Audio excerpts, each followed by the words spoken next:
You have to win. You have to win. You have to win games to validate what you're selling to kids because you're battling the Xbox, the social media, the girlfriends, everything else that you're battling. Those are hard battles to win. Welcome to the Jamodi Podcast. We are all surrounded by amazing coaches and leaders. So let's get an inside look at not just what they do, but how they do what they do. After all, becoming the best versions of ourselves is Jamodi, just a matter of doing it. Today we are joined by the assistant boys coach of Boswell High School, Kenny Boren. Coach Boren has 28 years of experience with stops at Louisville, Flower Mound Marcus, Duncanville, and College Station High School. As the head coach of Duncanville High School in 2014, he led the Panthers to a 22-10 record and their deepest playoff run since 2008. As an assistant at Flower Mound High School, he helped lead the Marauders to 2 state championships in 2011 and 2012. He's a 3-time TABC Assistant Coach of the Year. Coach Boren is also on the board of directors for Marcus Smart's Young Game Changer Charity Foundation. Before we hear from Coach, take a moment to subscribe to our podcast and follow us on social media at Jamodi Podcast. First of all, man, I just want to say thank you so much for giving up your time and coming thanks on. For the invite. Yeah, I mean, this is an honor for me because I've known you since I was in high school. So I hated playing. That was in the Jody Bass days. God, Tommy Thomas. Every now and then I'll still touch base with Coach Thomas. Not often, but he'll either randomly Facebook message me or something. Man, that guy, Tommy Thomas, a legend. You know, he does a really good job, and I think it's a good reminder for us. He keeps in touch with former players, and I don't know if he has like a plan that he uses, or just randomly when people's names pop in his head. But it's pretty often I'll get a text just with an encouraging word, and I think that's pretty special. Yeah, he is good at that. I'd say the best person at that is JD Mayo. JD Mayo is just God. I literally a year ago just no one mails anything anymore. Got a long letter from him, just encouraging stuff. So yeah, that's always a great quality. Means a lot. Being down at TABC Early Bird a few years ago with Buzz Williams talking, he went through his schedule and the plan of what he does every day, writing letters. He at the time he said like 3 or so a day. I tried it for a little while, and I used the school's stamps that they have, like a machine that they have to run stamps through. But that's a lot of work and a lot of effort. But you're right. When you get something handwritten, it doesn't happen that often. So it's really special. Well, we're in an age of no personal communication, and it's a real problem in our country and the world. Everything's digital. Yeah, I'm the that you're young, so but we've lost that personal touch, and to write down a letter takes a little bit of time. Yeah, but when you read the letter, you realize that whoever wrote it took the time to do that, so it always means something more to you. Kind of like talking to somebody face to face rather than texting. So it's just the age that we live in. I'm glad that you and I can do this. At least it's over video. I can see you. And so it's the next best thing to us meeting up, right? Absolutely. Knowing you as long as I have, definitely excited to learn a little bit about your daily habits, because I think successful coaches have great daily habits that set them up to be the best they can that day. So, what do you do daily that makes you different? Well, I mean, a lot of the stuff that I do is something that I've gotten from my parents. I think all of us that have been blessed to have wonderful parents have set cornerstones in your life to set daily habits. And, I think probably one thing, and not a whole lot of people probably know this about me because it is what it's supposed to be, which is just like private personal time. And, I start the day off. Coach Blackburn's kind of changed me in how our basketball schedule is set up and where we're at. And I've never been a big morning person, but over the past about 2 years now, I've been getting up at about 4:50 a.m. and it's really changed a lot with me. As you get older, I'm about to be 52. Man, but you're a young looking 52. Sometimes I don't feel that way, but I start the morning off every morning with a quiet time, usually out of an Oswald Chambers devotional. I don't know if you know who Oswald Chambers is, but an old Christian um, theologian, and just some time that, like, right out of bed, that's usually what I do. And then the second thing is, I just think it's important in coaching. So many people burn out in this profession, and that's because they uh, have no life outside of the profession. And I just don't, if there's anything my dad taught me, he taught me what not to do when it comes to burnout, and that is, your God, your family, and then your hobbies and your personal time, and then you let your profession, even though it's something that we love with basketball. If you're gonna go fast, you're gonna go alone. If you're gonna go far, you're gonna go together and a little bit slower. And so, I just find every day to have a quiet time, which includes prayer and a devotional, and then I journal, and then I work out from about 6 to 8. We usually we don't start school till 9:15 Wow. at Boswell. So I'm usually at school by 8, and so is Coach Blackburn. Coach Blackburn's usually there about 7:45, and we've got the gym open, and a gym full of kids at that point, or we're lifting in the mornings. But by that time, by 8 o'clock, you've done what many people would consider a half day's work, and your energy's high, your attitude's right. The older you get, the more grumpier you get, and the more patient you get. And so, by happenstance, me changing my whole routine of my whole day has really changed my attitude. And then, you're going into school energized with a good attitude. You've got your workout in, you've eaten a good breakfast, you've got your spiritual meal in, and then your personal time, and then then you got your school day, and then come home and do it all over again. Go to bed early. You got to go to bed early though if you're getting up that early. That's true. You can't stay up late and get up early. That's a recipe for disaster. But to answer your question, I don't think you can be very successful at anything if you don't treat your body as a temple. And we preach that to our kids. I really have always done that, even with coaching. Back in the day, even when you were playing, I've always enjoyed teaching the strength and conditioning part of basketball, and with that, the nutrition and the fuel, and treating the body as a temple. Because if you don't do that, you may be successful for the meantime, but in the end, it catches up with you in coaching, as it's a high stress job and a lot of time. So I love that. I've been fascinated with morning routines, and I'm amazed at how many guys are waking up early in the morning. So I unfortunately, like you said, nutrition and treating your body like a temple. I do try to work out hard, but I also love energy drinks. And I try a bunch of them over the years, and I've just kind of been learning more and more about what the artificial sweeteners do to you and all those things. So trying to take those out, but wanting to find one. So Jocko, Go Jocko he's a Navy SEAL. So I've been drinking his energy drinks because it's stevia is the flavoring. The ingredient list is like 4 things instead of a paragraph. Like on some of them, you don't even know what those things are. So it's a really clean one, and it's not a huge amount of caffeine either. So, but I started drinking those. So I started to look at him a little bit as a person, watch some of his videos, follow him on Instagram. He gets up by 4:30 every day, takes a picture of it on his watch, takes a picture of his watch with the date and everything. If you scroll through, that dude has not missed. He'll wake up at 4:30, he'll get a workout in. So now that you've transitioned from not liking to get up, do you think you'll ever go back to sleeping and you like it?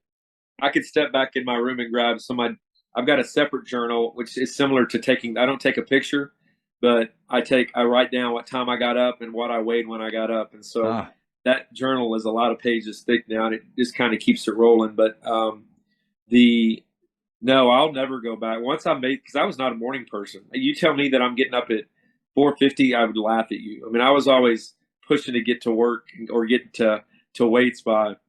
But again, once you have no choice. But once you're kicking your metabolism off at 5 a.m. in the morning, the body is a really cool thing. It won't stop. And so once it gets kicked into high gear, then you get your habits. Once you put your 2 weeks together and you got a habit for them.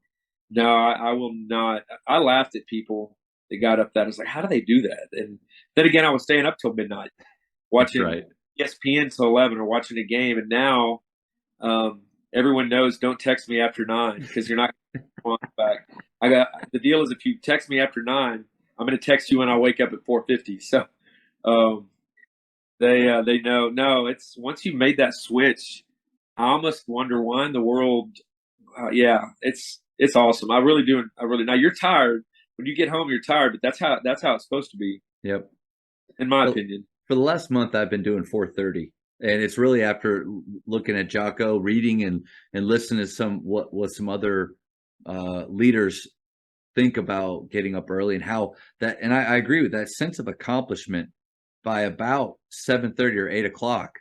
I mean, the amount of things that I've gotten done in that time of workout, quiet time, walking on the treadmill in addition to working out. And then I like to do a little intermittent fasting. So I do all of that, without ever, maybe some black coffee, without ever taking any food, but I feel great like that. It's just a huge mental shift. Early. It's very You peaceful. what? There's no distractions that early. So you can get a lot of thinking done, whether it be basketball or whatever you're got going on in your life. But at 4:50 in the morning and you're on a treadmill by 5:30, there's not a lot of distractions that early. So it's turned out to be. I just have to have that time of no distraction. That or if I don't, my attitude's just really bad. But I haven't missed. I haven't missed a day of workout or getting up that early in many years. Man, So good for you. That's awesome. yeah. So journaling, an area that I don't do at all, but I want to do. And I think every about 3 or 4 months, I'll start. So if you look into my journal, there are 3 to 4 month pauses in between the dates.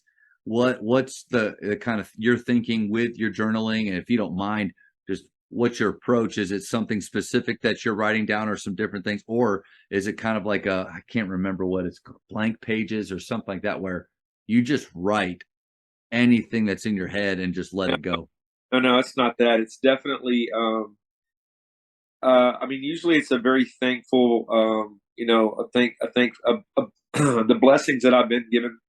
So it's usually like it's a combination of spiritual and personal. So a lot of it is, my Christian faith and just thanking God for this, and this every day.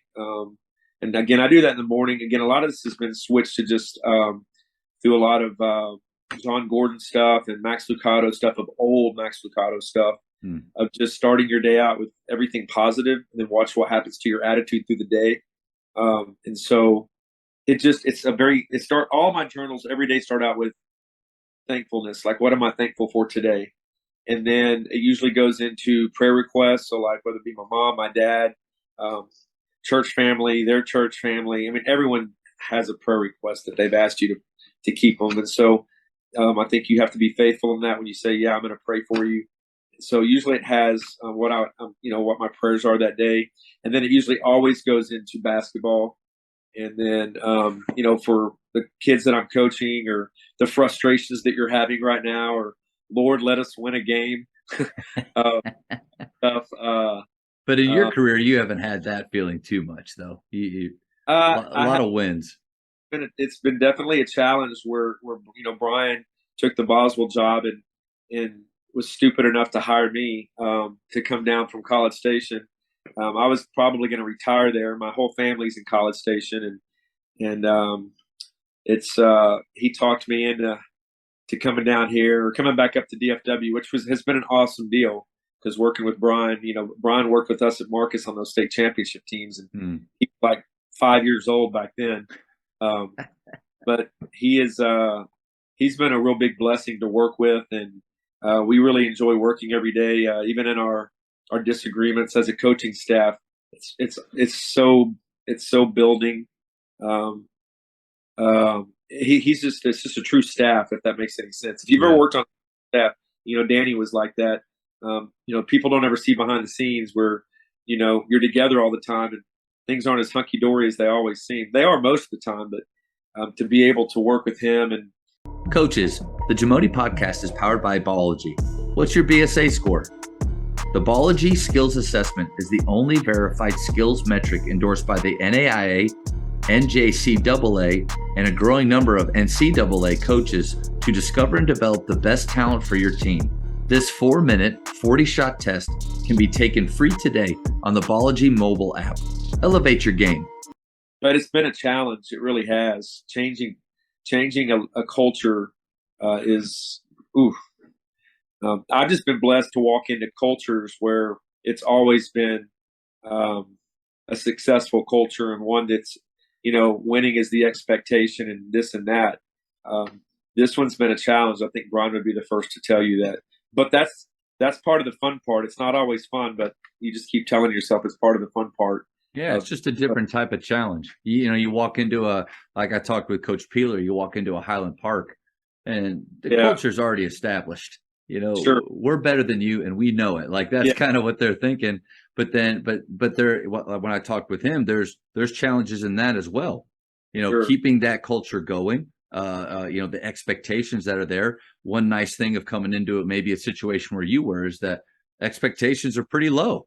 And so you can only go up at the beginning, but you also are fighting so many factors that, maybe at places that you've previously been, you didn't have to fight. No, it's changing a culture is and I didn't know this till you actually do it. But, when people talk about changing a culture, that's a very vague statement because it depends on how many facets are involved at the place that you're at that you're trying to change. And so, there's a lot of positives where we're at. We work really good with our football staff. The head football coach there, Coach John Abb, is a advocate for coaches and a defender of all coaches. And so he's been good to work with.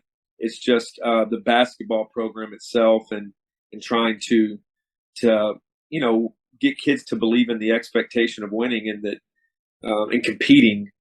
That's the word, is that, when there's compete to win, don't just play to have fun. And that's what we're doing. And Brian has done a great job of inch by inch. It's been small baby steps, but they're definitely steps moving in the right direction there. And kids moving into play because they want to play at Boz, and when they have those choices, and selling out to a hoops program. Yeah. To put it on the map. And so that's not easy to do, but you're right. You're right. That culture, it's not just, Tyler Costin talked about the stakeholders that are a part of your program. It's not just the players. And in my experience, that most players do want to be successful to a certain point, and then as a guy like you comes in and shows them a whole other level of competitiveness that they can get to. But it's not just the players. It's also the staff at the school, maybe other sports, the administration, but then also, and maybe most importantly, a stakeholder in your culture is your parents. And so getting them on board with the player and all of those pieces, you're right. I mean, how many years do you think it really takes to turn around a culture like that completely? I think that just depends on how many battles you're fighting to change the culture. The fewer the battles, the quicker that can happen. I mean, me and Brian came in with this tidal wave of success, and we're going to change it quick. And we've realized after 2 years there, okay, we may have to ride the slower roller coaster at Six Flags instead of the shockwave. So, how did you handle that? Was it like a humbling moment? Because you guys you've had so much success wherever you are.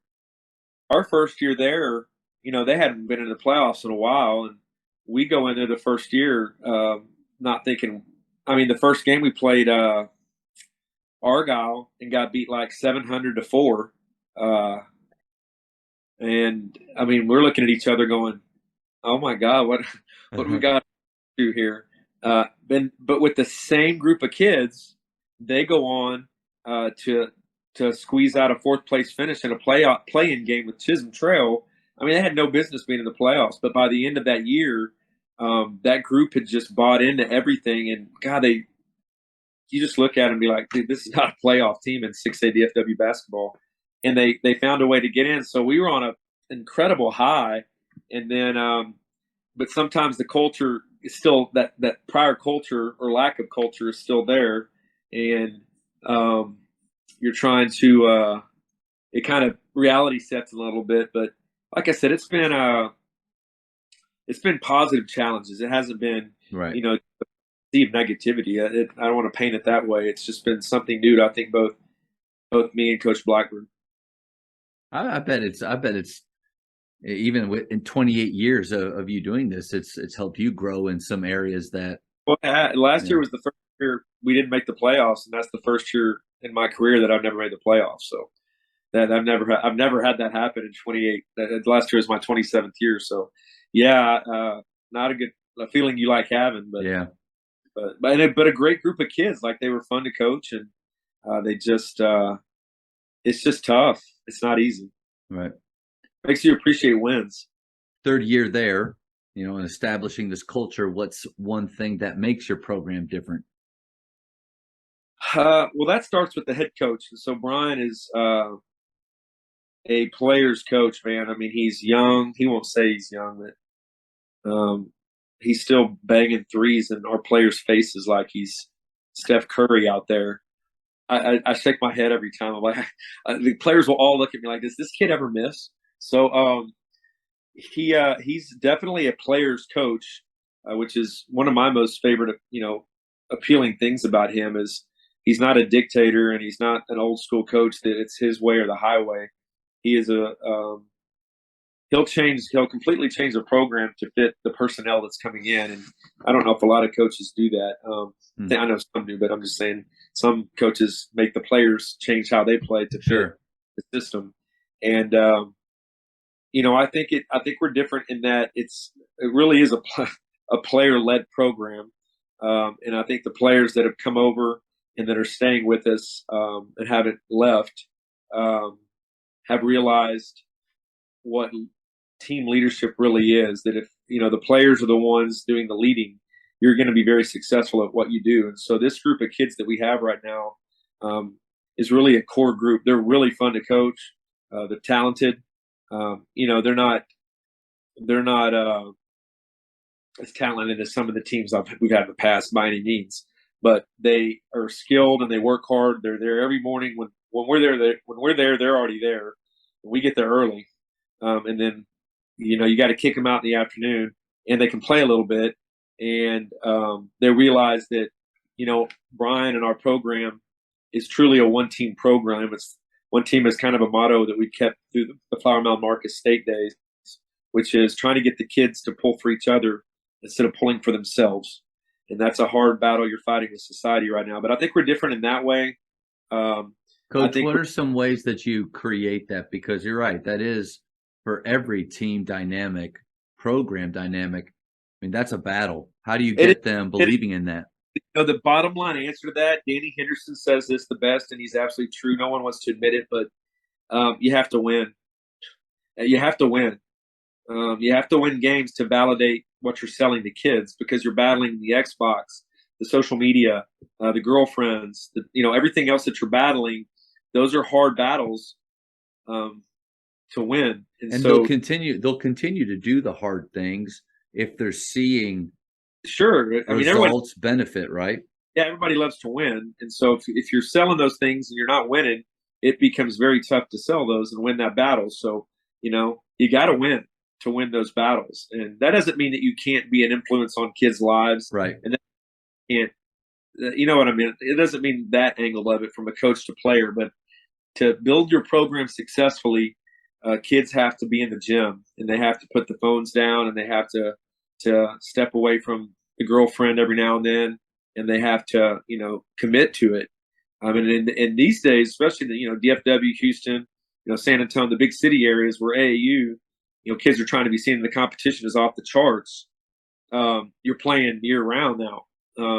And so there really is more than just a high school commitment. You got your AAU and your fall league and all that stuff. So 2 seasons. They have 2 seasons now. Yeah. So, you're going to have to sell, you got to win. You got to win. Winning, helps you battle those battles and win the battles of everything that you're fighting against to try to instill your culture and instill competition in your program to win. So, and that's what we're kind of battling with right now at Boswell, because we're hammering home the commitment, the excellence in the classroom, the pillars of our program, of Coach Blackburn's program. And we're 50-50 on, you win one, you lose one, you win one, you lose one. And so once you turn that corner, though, it becomes very contagious. Yeah. And so that's what we're trying to do is turn that corner to where we get consistently, in a winning program. And, that's not easy to do, but that's definitely our goal. And Brian and us, especially Brian, is really committed all out to doing that. So we're a very organized program. There's nothing hidden in our program. Like, the kids know exactly what's happening. The kids lead that. We have a players lounge, a varsity players lounge that's got. We try, everything Brian does that we do in our program is kind of like geared towards college. So it's got like a refrigerator, microwave, LED lighting, 60, 70-inch TV, all these consoles in there. Just another selling point to get kids to the gym and hang out with each other, so that the team means something to them. And, we're about to go to the state fair here in a couple of weeks. And we did that last year with our guys. And, just as many fellowship things as you can do to make those guys care and love for each other, so that when they get on the floor and the times are not easy, they won't be arguing, but they'll be pulling together, because that's how you're going to win. Yeah. So two things I wanted to ask. One is about with winning. How important then is scheduling? And I'm not saying scheduling light, but if you want to create this winning culture, obviously you could schedule all horrible teams and then maybe build this false sense of confidence that you are something, or even worse, that players will realize we're not playing anybody good. This isn't helping us either. But how important, or you could go the route. I've had other coaches tell me, schedule hard, get your, in a sense, get your brains beat in, but it'll make them tougher for district. So when you're talking about winning helps, what's the balance there? Yeah, that completely depends on the squad that you have. So there's no cookie cutter answer to that. When we had Smart and Lucky and Banyard and Forte and that team that went 115-6 in 3 years, that final year we played an ESPN schedule. We were playing Findlay Prep and Montrose, and had 4 games on ESPN. We played a brutal schedule, absolutely brutal. But we kind of had to, because we had just won state the year before.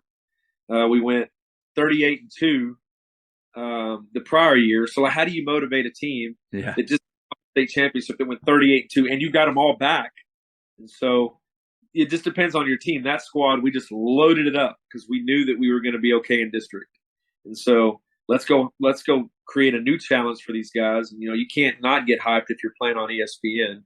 And so that's one scenario. Or like in our scenario at Boswell, you don't want to go schedule that kind of a schedule and get as you said, your brains beat in and start district, 0-2-10 or something. So there's a balance. It just depends on really the coaching philosophy, and it depends on your district. If you've got a completely brutal district, you definitely probably don't want to schedule a ridiculously tough pre-district, thinking that's going to, because you're just tired going in, or you're risking injury.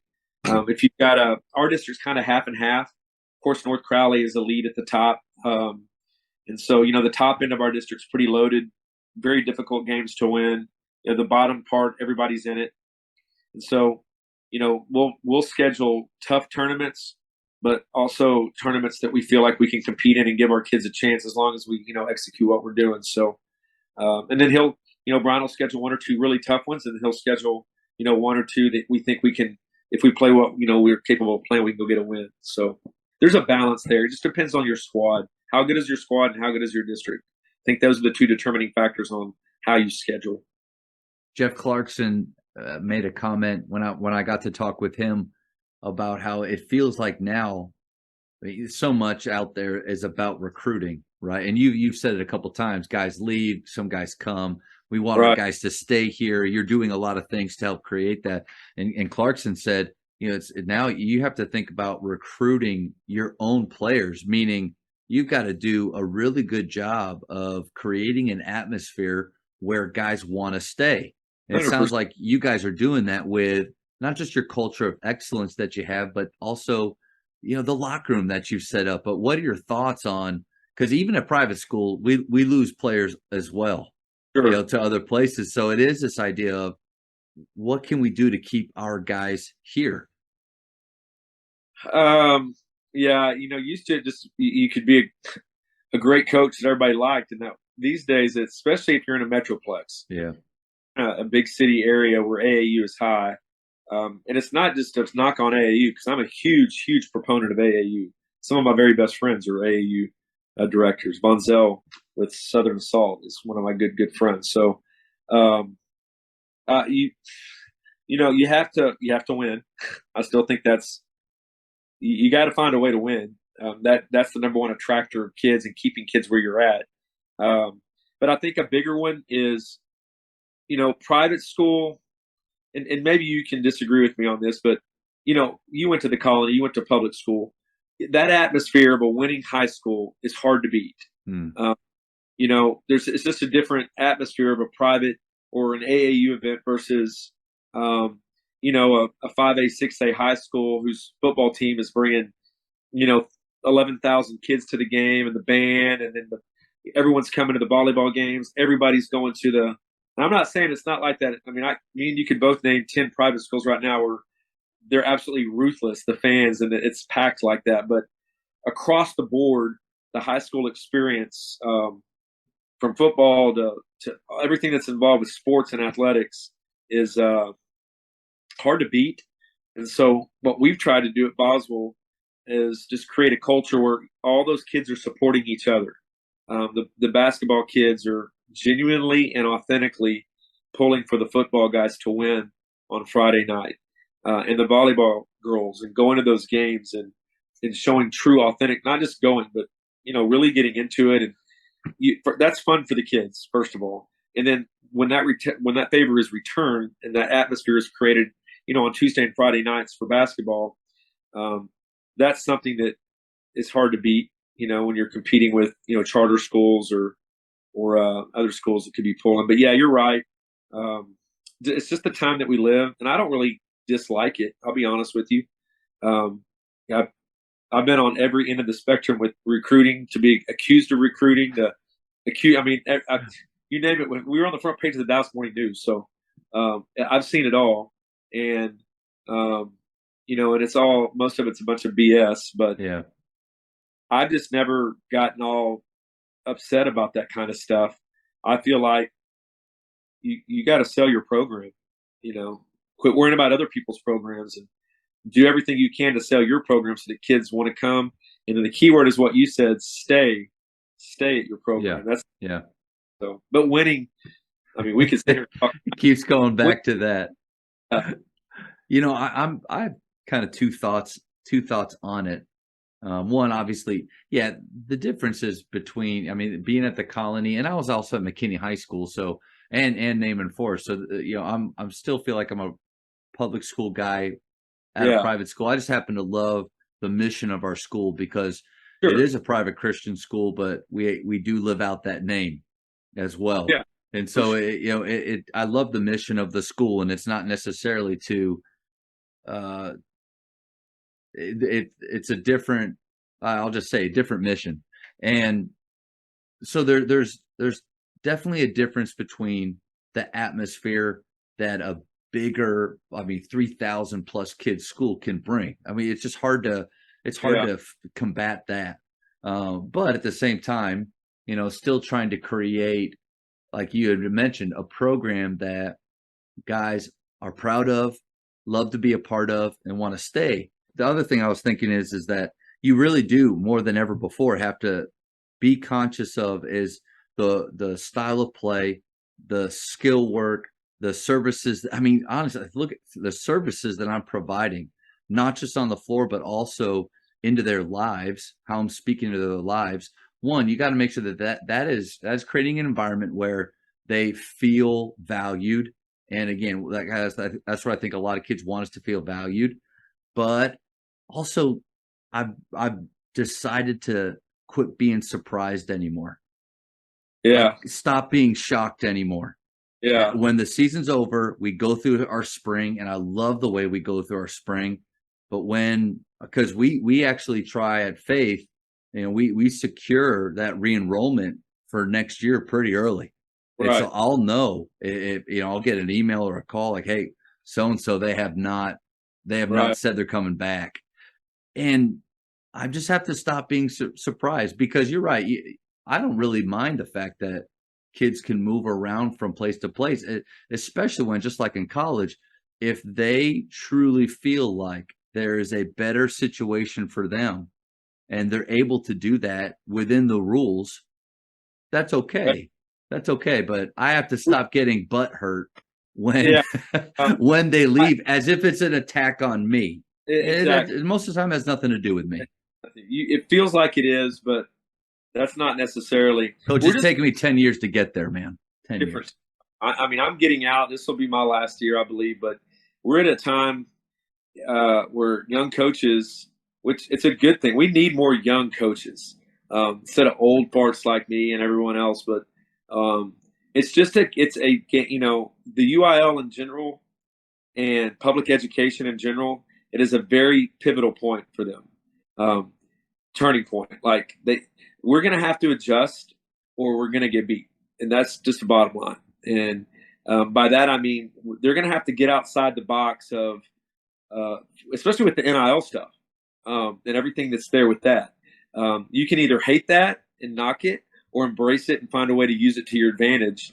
And we're going to either do that or we're not. And I feel like if we just stick to how it's always been, both those organizations that I just mentioned are parents are going to move their kids to the best situation that they can, that gives their kid the best chance to succeed at whatever else they're trying to do. And that's the bottom line. And, we can be mad at that and take, like you said, how many times have we taken it personal? Like they attack. The reality is no, they're just, they're moving on. And so you have to move on quickly, or be mad about it, let your whole program suffer. Coaches, the Jamodi podcast is powered by Shoot 360. The future of basketball has arrived in Dallas-Fort Worth. Shoot 360 combines the latest sports technology with the fundamentals of basketball skill development. The result is a one-of-a-kind video game-like basketball program designed to improve your shooting, dribbling, and passing. Visit shoot360dfw.com to learn more and register for your free 1-hour workout evaluation. Shoot 360, the future of basketball is here. You are a defensive guru, and as you told me when you emailed me back, none of my questions that I send out to coaches really have anything to do with defense. Every time you touched it, you just wanted the ball. You and Brian Blackburn are the same. Well, in college, I had to change, though, Coach. I had to shift because I couldn't score in college like I did in high school. So I'm two sides to that. But I'm going to ask you a question that is a first in the Jamodi podcast. I haven't asked anybody in over the 100 episodes I've recorded. So how do you create a dynamic defensive culture? First and foremost, you can tell you how quick I believe in this is an instant answer. The weight room. That's where it all starts. And so it starts in the weight room because, your strength as an individual, and I can name you 10 players right now who this applies to. The most noteworthy would be Philip Forte. What you lack in athleticism, which in basketball, the primary athleticism is going to be your left to right quickness and your vertical quickness. That's the two big ones in basketball. Is how quick can you move, horizontally left to right, and how fast and quick can you jump vertically as far as height. So where you lack in athleticism, you make up for with strength. And so if you're not the fastest, quickest left to right guy defensively, then you better find a way to be so strong that you can legally hold. Am I allowed to say that? Hold your own and build a wall where people can't get by you. And then, of course, the head hunting and all that we call blockouts, head hunts, but the blockouts and things like that. And so our culture and every culture I've ever been a part of, including all the way back with Danny, even Jerry Havens at Louisville, when I first started coaching in 1996. And when I was in high school, there was no weight program. So, weights when I was in high school, that was not a thing. And now, as you know, there's no successful program that doesn't have a strength and conditioning program. But our defense starts in the weight room. And so we lift 3 times a week. We've got all types of stuff that we do in the weight room. We use Todd Wright, who used to be at the University of Texas, and then he followed Rick Barnes to Tennessee. We still use a lot of his sport-specific movement stuff. Most importantly, we use his predictive max. We don't do true maxes, but we get the kid. We have a ranking system. The strongest kid in the program's the Gold Star General, and then they wear those shirts, and it goes all the way down to the sergeant. So if you're an officer, you break the 1,000, or you break a certain amount on your point system that we have. If anybody wants, I can share with them. But that all starts. So defense is here. It's all mental. Not a lot of people want to play defense. So we just start it in the weight room, because the weight room will show instant results. Like, you'll see results instantly in the weight room. The mirror does not lie. So we push nutrition. We have a whole nutritional program for our players. That's another way I think we're different. By the way, you asked earlier, how are we different? Like, we do seminars on nutrition, and we push it. Like, our kids, since I've been at Boz, since the first month that I was there, I haven't seen one kid with a soda pop. Can't, like, every now and then candy, but they know they better not be caught with drink like soda pop, Cokes, and things like that. Most of our guys are carrying around jugs of water. So that's all a shift in mentality. And they'll start buying into that because they'll see results in the mirror. Everybody wants to look good, and a high school kid does. And so you'll get that mentality of them feeling good about themselves and feeling confident about themselves. And, they used to weigh 110 pounds, and now we've got them up to 140, 150, 160. And then so now they feel mentally strong. And then you carry that to the court, and it's an easy transition. And so, we could sit here all day and talk defense, but if you want me to simply ask your question, where does that start? Where does the bulldog mentality on defense start? And that's no secret. It's nothing that I've done. Every program does this, is absolutely the weight room, 100%. At this point, our kids have total control of the weight room. Like, we don't have to do much. They lead it. They're there on time for stretching. They get it in. They get it done. And that's just a big deal. How long did it take you to get that culture in? Because a lot outside, I think basketball players now are more open to lifting. And social media has helped with that. They all are. No, I can sit here and talk all down it, but, like, let me give you, like, an example. So they're all going to get strong. You can't not get strong if you're lifting. And so you got them on a routine. We'll spend we don't do it anymore because we've now got that whole process started over 3 years. But, we started with Todd Wright's plate cycle, which I've been using for years to get their body balance right, their form right, their breathing right, everything like that. But anyway, once they start getting strong and now you're on the floor, they're going to get every 50-50 ball, because you're going to tell them that's weak. Like, that's weak sauce. Or I'll just yell weight room. Me and Coach Blackburn, if a kid gets blown by, off the dribble, if a kid gets out rebounded, if a kid misses a 50-50 ball or gets yanked away from it, we just have 2 words: weight room. That's all we'll say. And everyone in there knows what we're saying. Like, you're weak? Like, we're not weak. Are you kidding me? You're not weak. And so you don't have to say that very much, because those kids, what it becomes is a fight. And so that's kind of what we're pushing for. Not a true fight, but an absolute battle for boards and loose 50-50 balls and shot contests and headhunting, blocking out every time. Those 4 things require no athleticism, none. Selling out on a shot contest, headhunting. We call blocking out headhunting. Blocking out your first step on defense, because that's the most critical step. Your second step's not the most important step. The first step, either left or right on defense, is the absolute critical step. And so you don't have to be fast. You just have to be strong for one step. And so, all that transpires over onto our defense. And so once those kids start feeling good about themselves in the weight room, they start developing pride. And so you carry that over to our defense, and the same word pops up: pride. And so now they take pride in your defense when they start seeing that the defense is the weight room. You're not going to get by me because I'm stronger than you. You're not going to get out rebounded because I'm stronger than you. You're not going to get that 50-50 ball because I'm stronger than you. And I'm not going to miss a shot contest because I'm not weak. Like it's good. So in our pack line defense, those are just kind of, that just kind of gives you the 4 defensive examples of how the weight room mentally transpires over to the defensive side of it.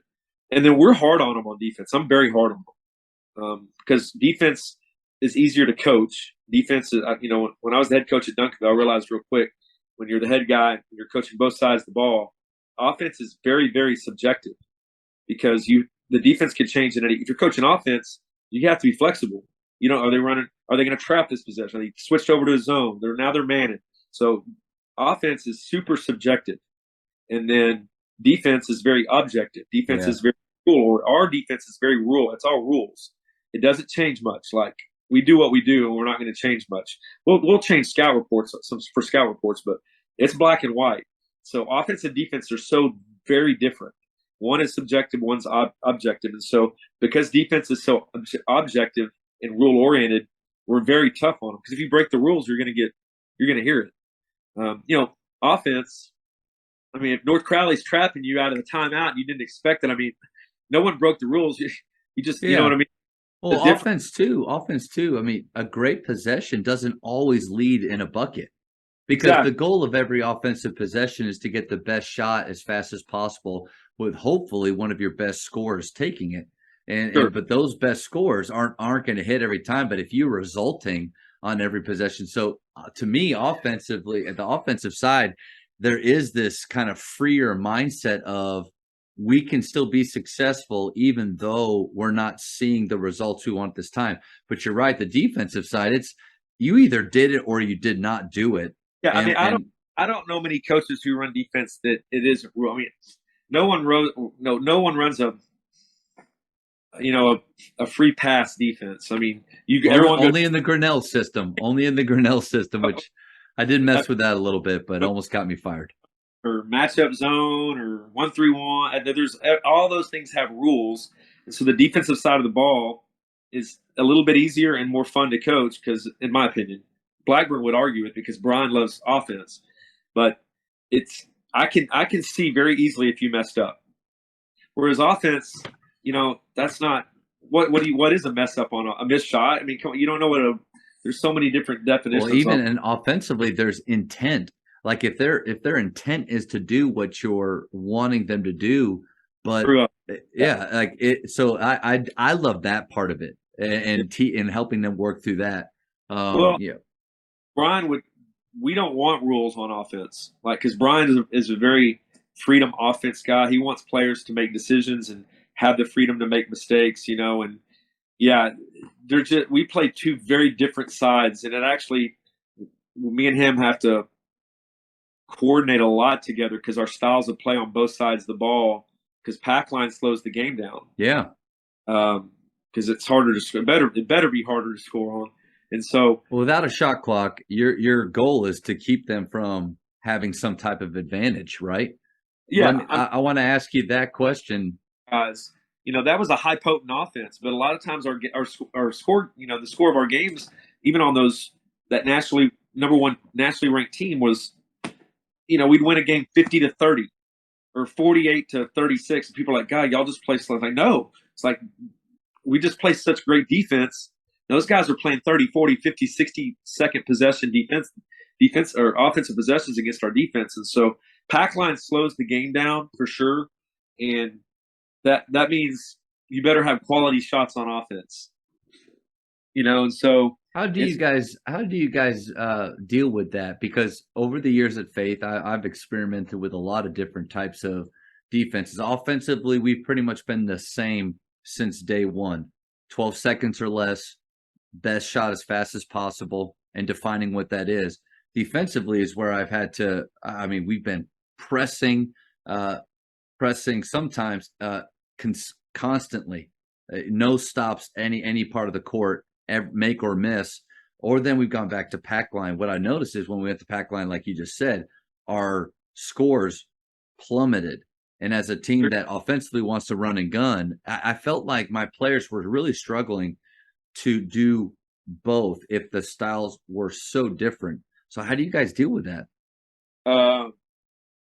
Well, yeah, Packline's completely built on data. And so everything Packline's done is done on percentages. And so that's why it's called Packline. You're playing from the arc in, and Packline encourages the pull up. You want the ball to be put on the floor.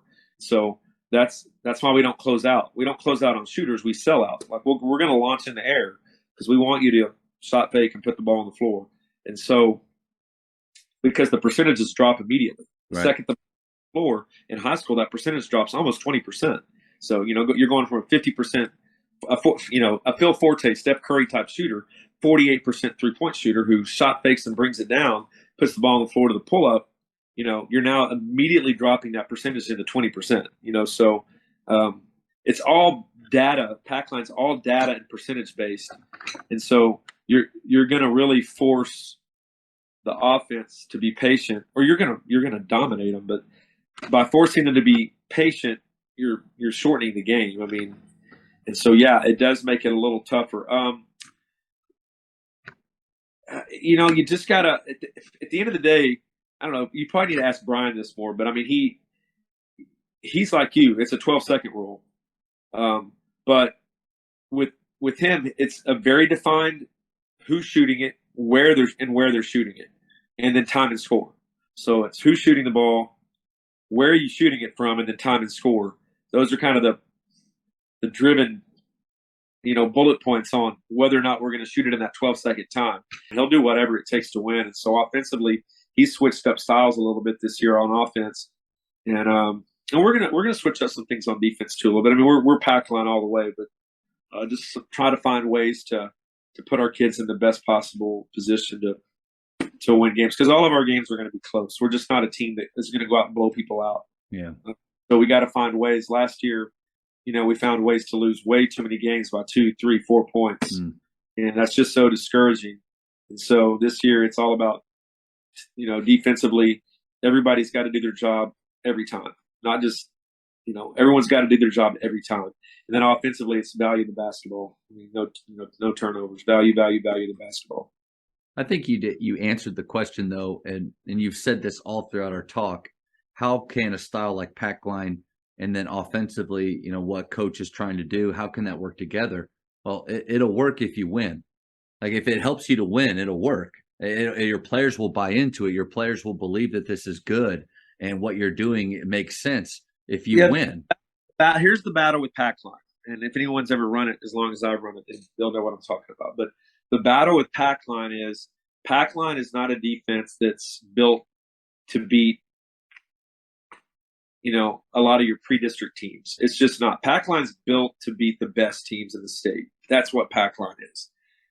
It's built to have your 6'3" wing guy guard Fort Bend Travis's 6'8" guy. That's what Packline is. It's when you walk out on the floor and you've got a really good squad and you're playing Duncanville or somebody. Athletically you're done. Like skill wise, we're done. Like we have no chance. Packline defensively gives you that chance. It offsets the post advantage that they might have. It offsets the drive attack, the downhill drive attack by their best guards. It offsets that 100%. It does. It does. So that's what Packline's built for. The struggle that Packline presents itself is when you're playing teams that are as equal or maybe not as good as you, because you may not want to do Packline because you're going to slow the game down. If you're slowing the game down against a team that's not as good as you, you're giving that team a better chance to win. And so, you want more possessions if you're the better team. And that's what me and Brian are toying with right now. This year, what are we going to do different? And so, but our staple is still Packline.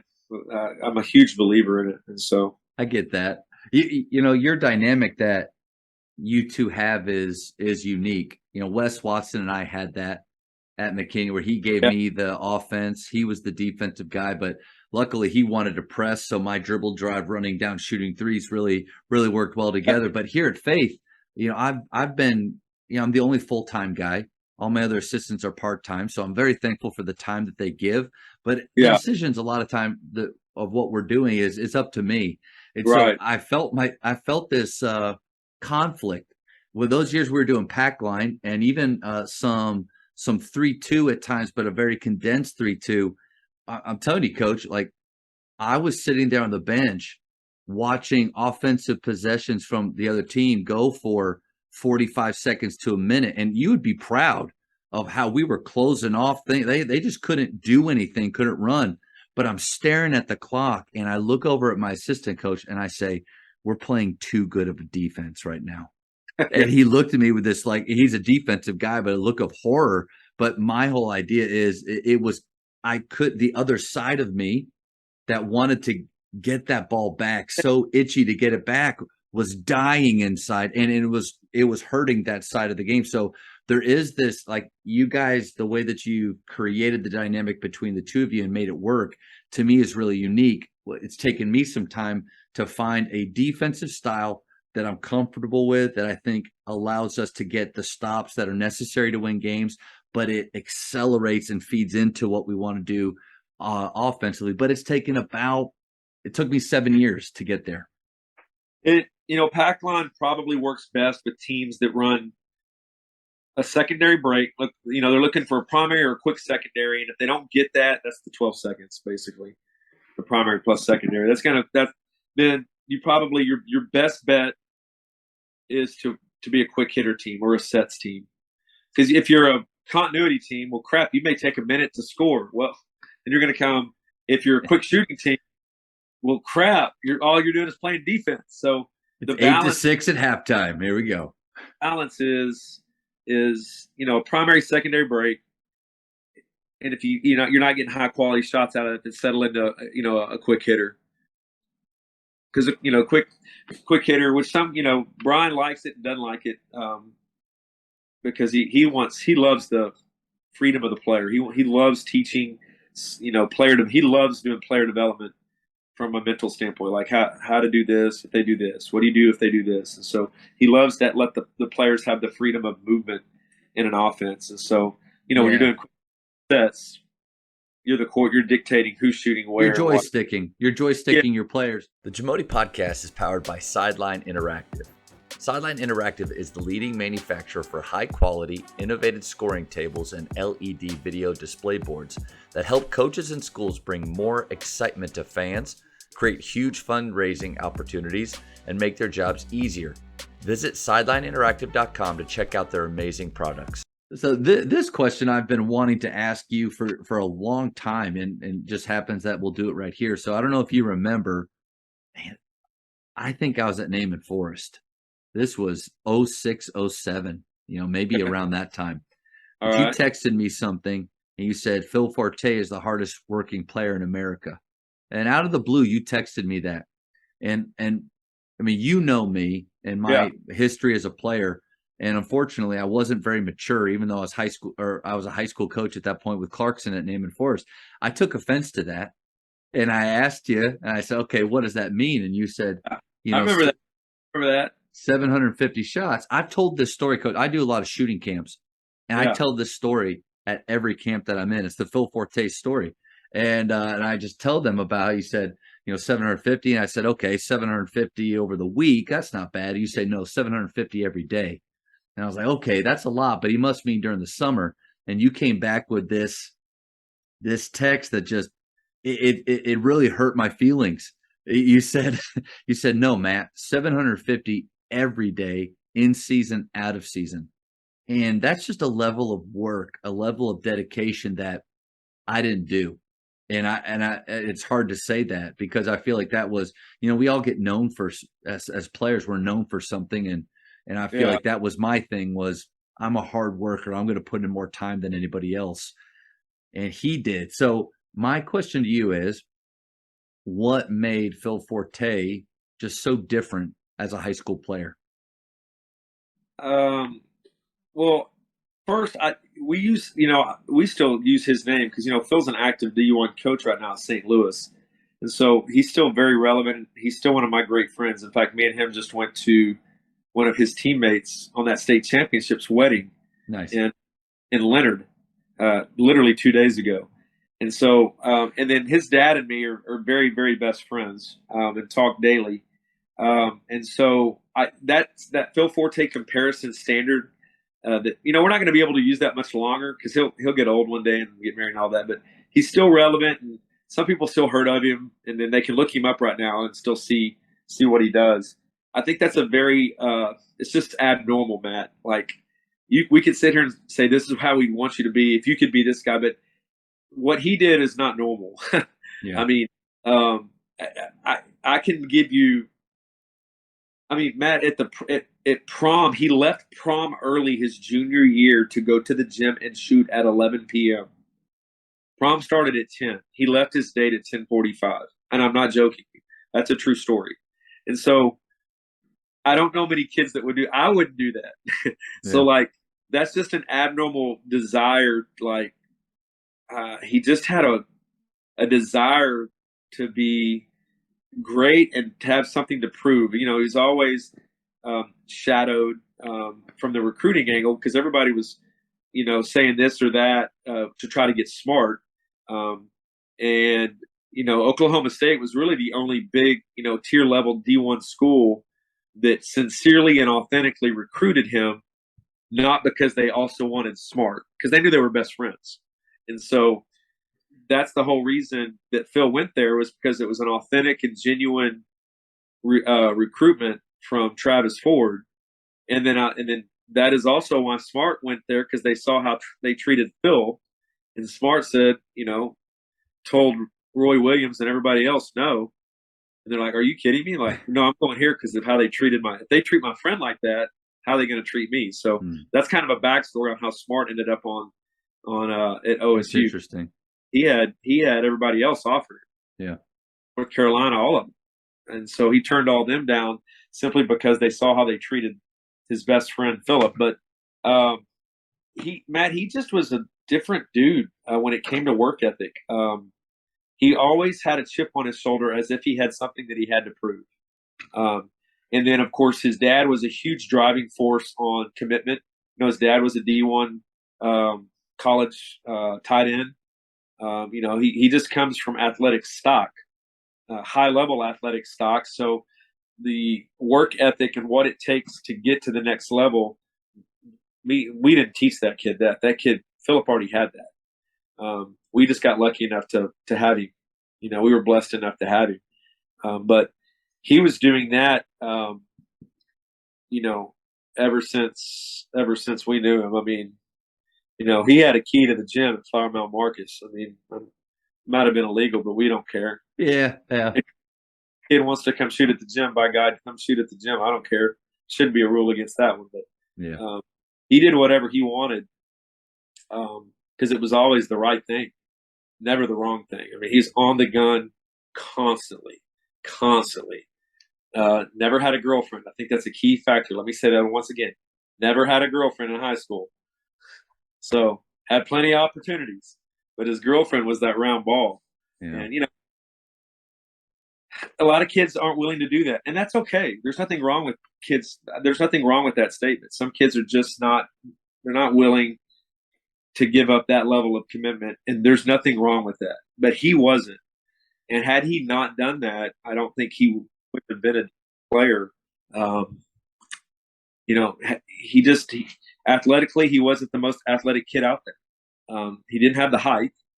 And so he knew he had some things working against him. And so, by God, he was going to find a way to have something that you cannot take off the floor. And you can't, if you can shoot the ball, you're going to be on the floor. And that's with his speed and with his range that he had. But going back to your weight room thing, like, I was amazed watching him because I feel like I watched him and your whole team, over those years, watch them grow. And from sophomores, they were really good, but sophomores and then became juniors strong and then seniors like grown men. But that goes back to your weight room thing. I feel like he's a great example of a player maximizing the ceiling that he had. Kept, at Oklahoma State, D1, they're in there daily. And so he kept his weight routine and his nutritional routine. I don't know if I ever saw him eat candy. I'm dead serious. Like, nothing went in that. Like, everything he did was geared towards, I got to find an advantage to get to the next level. And so And had he not done one of those, I don't know if he would. So every little thing that he did, 750 shots a day, getting up before everybody else gets up, the nutrition plan he was on, 8 hours of rest every night, 2 gallons of water every day, ball handling routine every day. If he takes one of those equations out, just one, I don't think he makes it. Whereas, if Smart takes one of those out, he's going to be okay. And so Phil just didn't have that luxury, and so he made dang sure that he didn't squander that opportunity. But he was a different cat, man. But what I was going to tell you is, as he continued that strength development in his college career, he ended up leading Oklahoma State. He set the record in steals. Phil, like, you wouldn't think that, Phil, but he actually, through his strength, became a very athletic player, believe it or not. And so that's kind of a cool stat. You would have never thought he'd lead a team in steals, but that's because he's a little bit more athletic than maybe people gave him credit for. But he, you just got to look at the gifts that you have. And if you're lacking in some areas, then you got to find ways to offset those deficiencies. And, you're not going to be able – players think that they can work on their deficiencies. That's not necessarily true. If you're not good at something, you might want to stay away from it and find something else to be really good at that will offset what you're not good at. And so if you're not a very high jumper, if you're not a very quick player, instead of going and spending, and we can get into this conversation, but I won't, but like, instead of spending an hour a day on agility to try to get a half-inch vertical jump. 1 to 2% better. Yeah. So you're spending an hour a day, 5 days a week, so that in 1 year you can jump half an inch higher. How about you spend 1 hour a day and put 700 shots up a day? And I promise you, that'll keep you on the floor a lot quicker than your half-inch vertical that you increase. So I've never been – actually, in my early days, I believed it. And in my latter days, I've realized all that time to try to get quicker and all that time to try to jump higher. Me personally, and nothing against anyone that believes this, but like I'm at a point where I'd rather spend a massive amount of time that it takes just to see a little bit of increased agility quickness.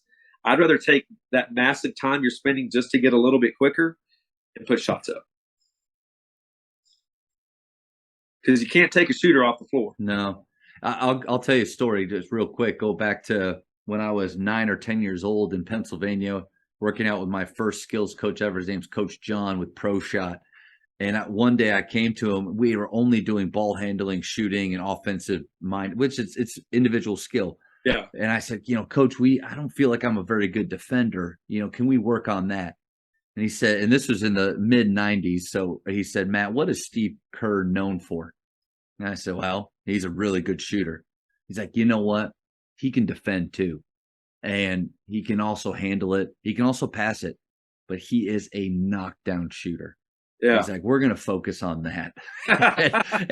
But it's just what you said. Like I had to choose that even at that point. I mean, I was already, I could tell I wasn't going to be the fastest guy or, the quickest or jump the highest, but what I could do with that ball allowed me to get to Baylor. And then like Phil Forte, through the weight room, what you had said early on about defense being here. I mean, if you're tough enough and smart and willing to go a little bit more than that dude, I mean, that's how you guard Andre Emmett, Kareem Rush, Kirk Heinrich, even though he torched me. But that's how you guard those guys without any gifts there. But for those high school players out there, you could in high school be an amazing defensive player.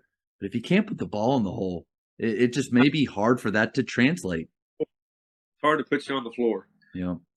You can hide defense a little bit, but you can't hide if you're a bad shooter. That's right. Scout report, every coach in America is not going to – if you can't shoot it, then you're playing 4-on-5. Hey, let's go speed round. I've known you for, I don't know, almost 20, 25 years. But after the speed round, quick questions, first thing that it comes to your head, just blurt it out. I'm going to know you even better. You ready? Okay. Favorite ice cream flavor? Butter pecan bluebell. How many hours of sleep do you need? We kind of talked about that. Minimal 7, 8 for sure. Best basketball movie of all time? Ooh, Coach Carter. Oh, that's a new one. I like that. Yeah, I love that one. Have you ever wanted to discipline a player like he did in the gym that day when he puts him up against the wall because the guy took a swing at him? No comment. For high school, shot clock or no shot clock? No shot clock.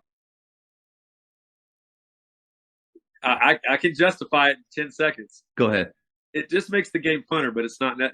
Here's the deal: if you use the shot clock because you want it, then we can talk all day. But I hate people say we need it. No, we don't. The Right. game was just fine in its purest form. And so when we add all these extra things, we're just trying to make a shot clock's for the offense. That's all it is. So it's a disadvantage just to take away, So it's if you're saying that it would make it more fun and the game more enjoyable, okay, we can talk all day on that, but it's not needed. Yeah, you're right about that. Coach Matt, I've coached for 28 years, and I can count on this many fingers how many games I've watched with stall ball. So everybody says, "Oh, there's stall ball." Well, I've coached for 28 years, and I can't name you 5 games that I've watched where it was just stall ball. I haven't, and so I don't think we should put it in because there's those coaches that do stall ball. Well, I've seen a whole lot of games in my 28 years, and I can't count on one hand how many that I've just seen them stall ball. I haven't. And in all of those games of stall ball, there's another team on the floor that's allowing that to happen as well. But I'm just looking at their argument of stall ball. I'd like to look at them and say, okay, name me the games that how many games have you seen? And tell me what they are, because that's overblown. So and there's a large amount of teams too that won't even. I imagine offensively, we won't even feel it. Like we won't even even know it's there, right? I'm not fun to coach. So if you look at me and we have the fun discussion, it would make the game in a different way fun, and we can talk. But I might pack line if there's a shot clock, Coach. Well, I think shot clock would actually help pack line. Yeah, because they have to come at you. I would like it, but the word is like. So if you want to have the argument of like and fun, let's do it. Okay. But don't say the game doesn't need a shot clock. It doesn't. It's good. Favorite holiday? Oh, Christmas. In basketball, who's the GOAT? Michael Jordan. No hesitation. Favorite place to travel? Spain's been my favorite. Been all over Spain and the Canary Islands. If you could travel back in time, what period would you visit? And you're just visiting it. You're not living there, staying there. 1920s. Game of basketball was created, and it was a fun time. 2 more. How many cups of coffee do you drink per day? I feel like I know this answer, but go ahead. I used to do it all the time. I haven't touched coffee in years. But you're sparking. You're still sparking? I'm off Advocare. I actually ended my Advocare deal. I'm on some other stuff. If you want to talk, liquid. Well, the good thing with Smart is, and me working with Smart still full time, is anything he gets sponsored by marketing wise, I'm usually doing that deal, and so I'm making sure I'm taken care of. So, like he's got a big deal with Liquid IV right now, and you can look at IV. It's pretty cool. Not a whole lot of caffeine. It's got the stevia, no artificial sweeteners, that kind of stuff, and I've gotten away from the caffeine as the energy. Now I still do a pre-workout before my workouts in the morning, and that thing's loaded with caffeine. But what's your brand of pre-workout that you like? It's called SSB2 by a company called Performix. Okay. It's pills. You pop 2 pills. It's caffeine, arginine, just a bunch of different stuff. It definitely wakes you up pretty quick. Last one. Yeah.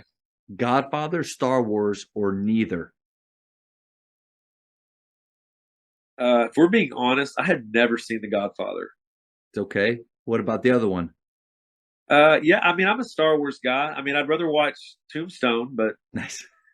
But Star Wars, yeah, you can't go wrong with Star Wars. See, I used to just say Godfather or Star Wars, and then I realized, because I could see it in their face, like, neither of them. Like I could see it, so I gave that, that kind of that out for people. Then I've never seen The Lion King.